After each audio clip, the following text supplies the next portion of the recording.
ñaxtu et tout mu ne leen ku fi ñaxtu dinaa la tëj te bu ne peine bi dem na ba 2 ans ba dem perpétuité dafa nekk loo xam ne c'est tellement complexe te nañu def attention un peu ci yi nga xam ne te yóbbu nañ ko à l'Assemblée nationale tey Ousmane Sonko lan leen ko toppee ci wàllu insurrection tey droit bi est-ce que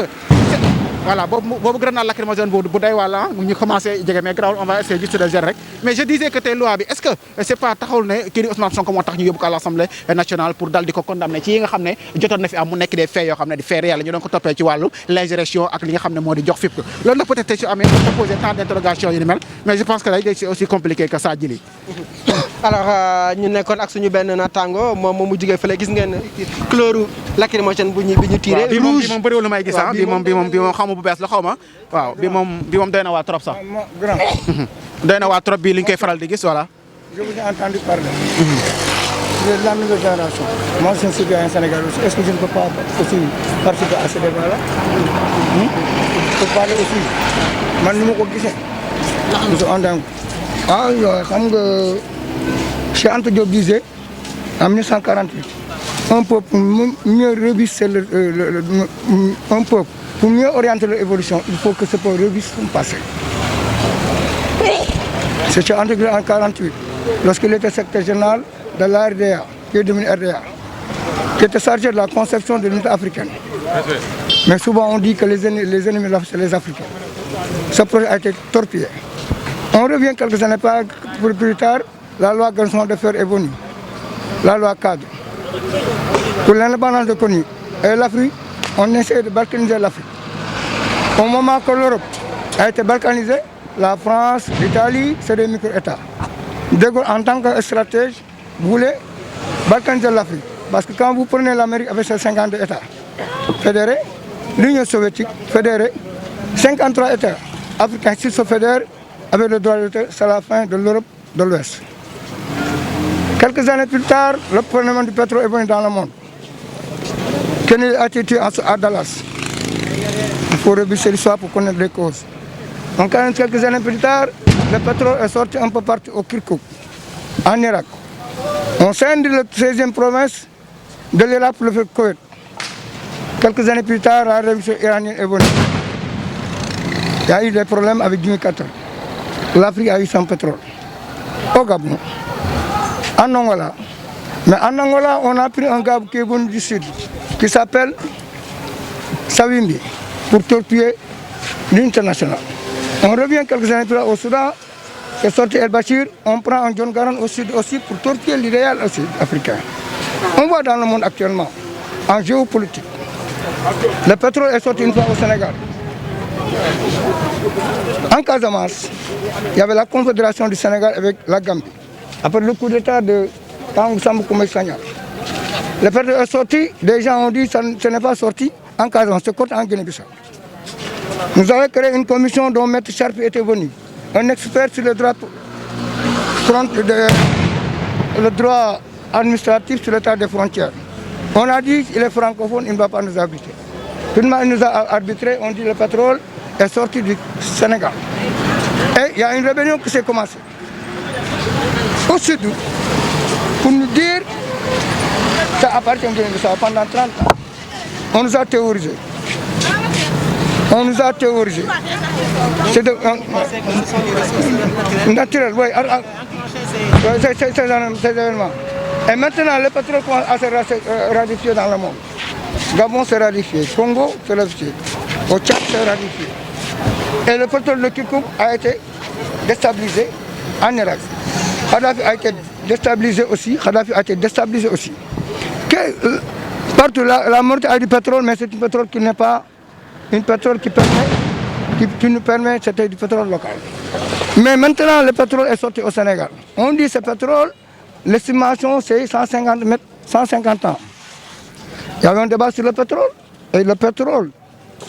il y a la partie de la rive, la partie océanique et la partie terrestre. Tout ce débat, on a fait finalement, on a donné le pétrole au Sénégalais, le raffinage et le transport. Sur le plan des gazéiques, c'est océanique. Le plan de sécurité, on dit la France dégage. Mais supposons, les Anglais ont gagné le pétrole, les Américains ont gagné le gaz. Si par exemple un sous-marin ñu ngi jégalu parce que dañu jot benn information fële ci assemblée nationale di leen xamal ne kii di député bi la di Toussaint Manga moom dal dina wax ak le président de l' assemblée nationale pour que ñu mën a sanctionner ki nga xam ne moo di député Mbéri Sow bi nga xam ne song na Ousmane Sonko te moom nee na loi bi permettre na ko te dina sanctionner donc loolu aussi on suivra pour vous dire que liggéey bi dina commencer RTS également ñu ngi fa donc mooy information bi nga xam ne bëggoon nañ ko joxe mbay rek nga daal di continuer ji voilà mu nekk une information de taille ndax bu ñu demee ba député di songu mbokkum moromum député vraiment doy na waar mais itam assemblée nationale am na ay règles yu fa nekk am na ay chartes yu fa nekk am na ay lois yu fa nekk tey ñoom dinañ jël seen disposition pour sanctionner ki nga xam ne moo songu meneen mbokk député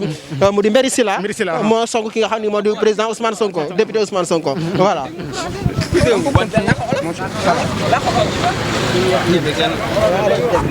li nga xam ne moo di opposition bi ñu dal di wax li nga xam ne moo di seen i xalaat ak yéni mel mais bu ñu demee ba peut-être benn pensée unique bëgg fa am bu ñu demee ba assemblée nationale tey ay dóorante ay sànni xeer bëgg fa am dafay mel ni rek li nga xam ne mooy xew ci mbedd mi te bu boobaa du tene li nga xam ne moo di université wala du tene yenn bërëb yi nga xam ne ñu ngi ko fay gis.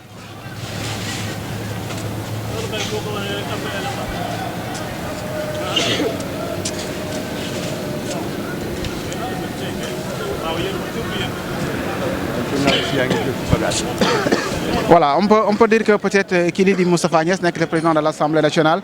nee na moom il va appliquer la loi de toutes ses rigueurs donc loolu la daal di wax actuellement fi may waxee ak yow nii peut-être dinañu bàyyi xel wala on suivra évolution bi nga xam ne dina ci am fële ci Assemblée nationale mais pour l'instant ñu ngi fii ci université Cheikh Anta Diop de Dakar peut-être je dirais depuis un bout de temps c'est pas la première fois mais faral nañ di fi gis des échauffourées entre li nga xam ne moo di étudiants yi ak force de l'ordre yi peut-être nag xamaguñu lan moo waral li ni mel depuis un bout de temps gisoon nañ problème mu amical yi ak yi ni mel donc moo taxoon coow jur fii ak je me rappelle de fac droit bi nga xam ne ci doon nañu yàq restaurant self ak yeneen i resto yoo xam ne ñu ngi fi woon à l'époque démb même déggoon nañ ne jàpp nañ ne amoon na li xaw ak échauffourées yi nga xam ne amoon na fi entre professeur bi doon def cours ak étudiant bi dal di këf micro bi di fa wax ci li nga xam ne ci mbirum amical la doon mais lépp lu ci mën a am rek dinañu ko bàyyi xel bu baax a baax a baax pour dégtal leen ko file ci Dakar Instant li nga xam ne moo di Univers Info bi nga xam ne ñoom laa àndal tey file ci université Cheikh Anta Diop de Dakar mais grenade yi nag xaw nañu solal tuuti mais on va essayer de faire rek on va essayer également de gérer tey di àjjuma nekk bés boo xam ne bés bu gàtt nit ñi war nañu dem julli juma ak yi ni mel mais daal pour vous dire que fii c'est le calme plat c'est le calme plat que parfois ñu door ay grenades lacrymogènes mais oto yaa ngi continuer di dem oto yaa ngi continuer di dem oto yaa ngi jàll et tout donc pour vous dire que fii daal circulation bi bloqué wuñ ko yenn bloqué ya nit ñaa ngi dem doxi seen soxla nit ñaa ngi dem également di doxi seen ay activités mais jàpp leen ne fii ci buntu université Cheikh Anta Diop de Dakar de bout à bout ñii di policiers yi ñu ngi taxaw voilà on me signale que fële ci Parcelles Assainies am na école yoo xam ne tey dafa ñu li des cours dañ leen bàyyi ñu dal di ñibbi c'est peut-être ci li nga xam ne nii moo fi amoon ci mois de mars bi la ñu bañ rek mu dal di amaat mais quand même daal je pense que tey y a beaucoup de questions wala y a beaucoup d'interrogations et multitude également je dirais ci li nga xam ne mu ngi xew Sénégal peut-être réew la woon xam ne réew bu ñu jàppoon ne c'est trop stable liñ fi gis ci wàllum manifestation bëriwul liñ fi gis également ci wàllum jàppante yi di mel bëriwul mais tey bu ñu toogee de moins de 1 mois wala 2 mois ñu gis li fi xewoon ci mois de mars à quelques jours également ñu dal di ko gisaat dafay nekk loo xam ne c'est aussi compliqué que ça ba tax na war nañu oo les différents acteurs à ce que ñu toog autour d'une table pour discuter xool naka la ñuy indi li nga xam ne moo di jàmm waaw loolu grenade lacrymogène la le grenade li ma jaaxal mooy que étudiants yi bu ñu dooree grenade lacrymogène ñoom ñu ngi taxaw il ne bouge même pas mu ngi taxaw il continue de lancer li nga xam ne moo di ay xeer gis nga kooku voilà mu ngi armé wu mu ngi armé dafa bëgg a door li di grenade lacrymogène gis nga yëkkati na loxo bi booy xale bi yëkkati na loxo bi mu ci biir université bi mais tey nag pour vous dire que ñoom xaw nañu sori ku xam pavillon A ci gannaaw am na des travaux yoo xam ne ñu ngi fa ñoom fa lañ nekk parfois ñu génn sànni xeer parfois également ñu dem jëli ay loo xam ne dinañ ko mën a taal pour saxaar si jog ak gi mel mais gisuñ nga ne ñu jàpp nañu peut-être nekk ñoo xam ne ñu bëri la ñu trop et pour l'instant ñu ngi nii mais je pense que tey Sénégal am na yu bëree yoo xam ne war nañ ko mën a saytu war nañ ko mën a xoolal éventuellement pour xool nes lañ koy waxtaanee mais je pense que fu ñu toll nii tey violence bi bëri na ci wàllum nervi yi ci wàllum tournée économique bi ak yeneen tey bu ñu demee ba assemblée nationale aussi ñu di fa gis loo xam ne c'est tellement compliqué c'est tellement regrettable aussi nekk loo xam ne lu doy waar ba tey violence bu demee ba yegg fële mu nekk moo di assemblée nationale kii di Mbéri Sylla daal di attaqué ku mel ni député Ousmane Sonko ba ñu fa joxante ay coups ma dégg Mame Diarra Fam aussi di joxante ay kaddu yu ñaaw a ñaaw ak député ñi nga xam ne moo di député majoritaire bi dafa nekk loo xam ne c'est toujours regrettable ci ñi nga xam ne ñoom la ñuy jox suñu ndombal tànk c'est toujours regrettable ci ñi nga xam ne ñoom la ñuy fal l'Assemblée nationale loolu nag peut-être dafay interrogation boo xam ne bi may ñëw ci yoon wi maa ngi doon déglu benn débat bu am solo boo xam ne suñu ay naataango yu Zik FM ñu ngi doon ko def ci naka la ñu war a mën a falee ñi nga xam ne moo di député yi loolu nag ça interpelle tout le monde donc je pense que tey ci wàllum faline ci wàllum peut-être naka la ñuy tabbee nit ñi loolu war nañ ko gën a mën a defaraat fële ci Sénégal pour que nit ñi mën a xool naka la ñu war a mën a fale parce que député boo xam ne le président moo la fal nga dem fa ne je me rappelle de Dembarou Sow bu toogoon ko ne moom même li nga xam ne moo di du xool li nga xam ne état bi indi na ko moom bu ñëwee rek dafay gëmmu dal di voter donc mu nekk loo xam ne situation bu déplorable pour l'instant daal on peut dire que c'est le calme plat circulation bi daal dina reprendre on suit de très près li nga xam ne mu ngi xew fële ca Assemblée nationale et pour l'instant peut-être que mën nañu wax ne travaux yi commencé ne à 11h59 minutes et qu'il est dit président de l'Assemblée nationale daal dina ko wax mu di Moustapha Niasse day xamale que ne moom dina sanctionner te loi règlement par règlement Assemblée nationale permettre na ko pour mu sanctionner donc moom il n'hésitera pas il appliquera la loi à sa forte rigueur donc mu nekk à sa forte majeure bi nga xam dina ko daal di appliquer donc mu ngi noonu gis nañ oto baa ngi doon taxaw ci buntu bi nag moom la daal di taxaw parce que ñoom amuñ li nga xam ne moo di franchise universitaire bi loolu yëpp dinañu ko dal di bàyyi xel nous on suit de très près li nga xam ne mu ngi xew ci Assemblée nationale mais on peut dire que c'est le calme plat actuellement donc bépp porte boo dem rek ñu nga fa taxaw armé avec les grenades lacrymogènes on peut dire que c'est un peu différent ak li nga xam ne xewoon na fi ci mois de mars yi ak manifestation yi nga xam ne amoon na fi pour l'instant daal lii moo fi amagum fii ci université Cheikh Anta Diop mais aussi ñu ngi bàyyi xel li nga xam ne mu ngi xew fële ci Assemblée nationale waa RTS également ñu ngi koy dal di diviser donc lépp lu fa ruusee comme xibaar rek dinañ leen ko jox li mooy Dakar Instant fépp fu activité am wala fépp fu événement am donc on fera notre mieux pour dégtal leen ko file ci Dakar Instant yéen suñu fidèle internet yi nga xam ne da ngeen ñuy bàyyi xel partout d'ailleurs da ngeen ñu bàyyi xel partout où que vous êtes ou qui que vous soyez c'est toujours un plaisir ñuy ànd ak yéen file ci université Cheikh Anta Diop de Dakar donc ñu ngi bàyyi xel bu baax a baax ci loi bi nga xam ne peut-être loi d'urgence lañ ko tuddee am na coow yu bëree si juddu pourquoi attendre peut-être loi bi dégg nañ ne mu ngi ci yóbbu nañ ko ci ministre de la justice depuis 15 juin bi mais depuis lors ba léegi gisuñu li nga xam ne moo di avancement donc pourquoi attendre li nga xam ne moo di 25 juin pour ñu yóbbu ko parce que assemblée également léegi ñu jël li nga xam ne moo di seen i ay vacances donc loolu pourquoi cette précipitation pourquoi aussi autant cette précipitation et tout je pense que c'est des choses yoo xam ne war nañ ko mun a xool war nañ ko mun a saytu pour xool éventuellement pourquoi toutes ces précipitations yi nga xam ne ñu ngi koy gis actuellement donc li daal moo fi xewandi pour l'instant on peut dire que c'est le calme plat auto police yaa ngi taxaw circulation bi aussi ça bouge étudiants yi aussi ñu ngi dem waaw kooku nee na étudiants yi dañoo réew du samay kaddu ku doon jàll rek kese moo ko dal di wax c'est les BEBA également du direct merci beaucoup waaw nee na étudiants la mais mënuñu dugg parce que fu ñu toll nii xeer yi xaw na fii bëri trop comme ni ñu koy gisee ci image yi pour vous dire que circulation bi ça continue voilà gis nga doon nañu grenade ci ki nga xam ne mu ngi doon jaay à côté c'est compliqué kooku da doon jaay à côté police yaa ngi fa taxaw grenade bi je sais pas naka la def ba wàcc xamuñu naka la def ba grenade bi def ba wàcc mais wàcc na étudiants yi aussi ñu ngi continuer di sànni li nga xam ne moo di xeer moom fa la nekkoon di jaay li nga xam ne ci wàllum café et tout autant la li nga xam ne moo doon wax ak jile rek mooy que tey ci wàllum économie aussi dina ci am li nga xam ne moo di benn vraiment li nga xam ne moo di enjeu bu am solo parce que tey peut-être njaay ak jën yi nga xam ne yi newoon fii di fi yëngatu peut-être duñ ko mën a def tey pourquoi parce que gis nañ grenade yi naka la leen sonalee parce que gis nañ également li nga xam ne mu ngi fi xem actuellement mais pour vous dire que daal circulation bi moom mu ngi wéy di am oto yaa ngi dem nit ñaa ngi doxi seen ay activités que oto yi aussi bu fi ñëw da ngay dal di accélérer parce que wóorul xeer mën na bàyyeekoo fu nekk pour l'instant daal li moo fi amagum gis ngeen policiers yaa ngi noonu ci rond point bi peut-être xaw ma lan la ñu nes mais am na ñoo xam ne ñu ngi ci porte bi ñoom aussi di veille de très près di veille au grain comme ni ñu koy waxee ci li nga xam ne mu ngi xew ci biir université mais quand même on peut dire que daal on signale que démb bi ñu ko jàppee jàppaat ko dañ ko yóbbu ci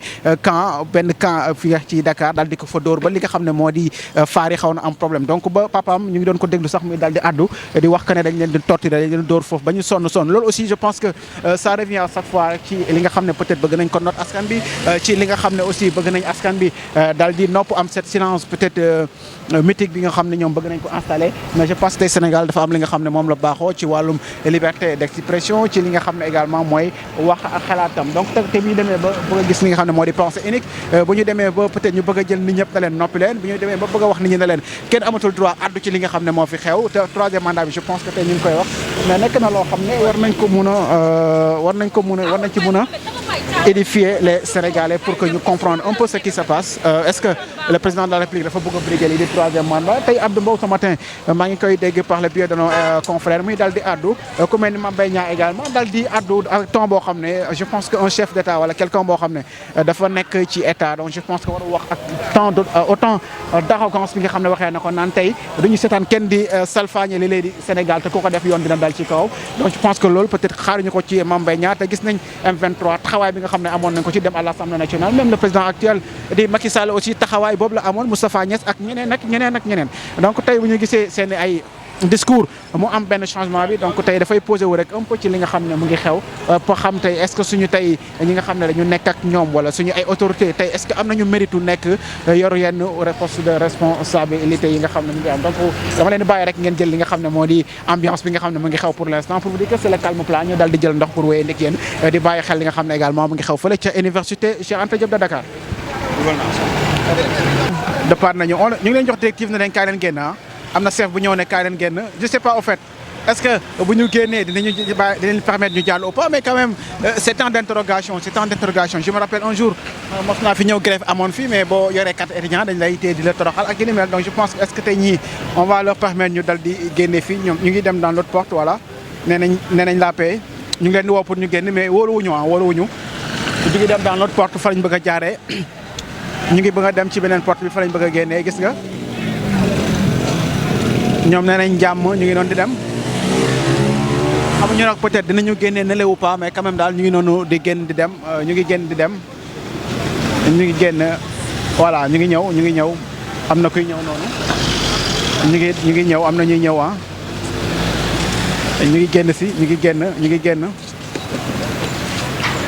ñu ngi génn voilà génn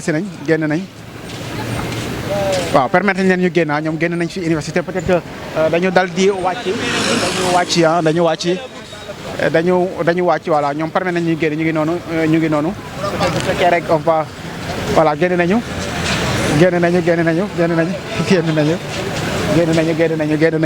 peut-être on va juste prendre rek sëñ bi ñu ngi leen nuyu yaa ngi woon ci biir léegi nga fa bàyyee ko génn lan mooy xew ci biir exactement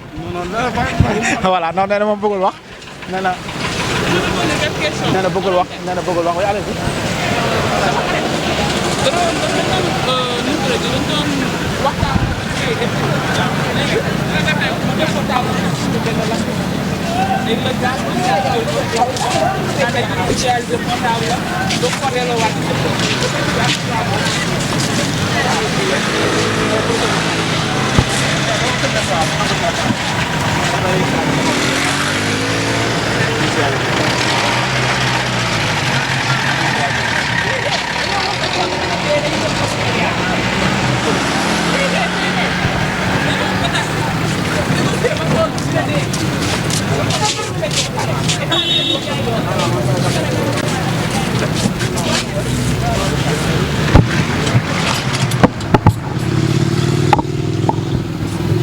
ci oto bi waaw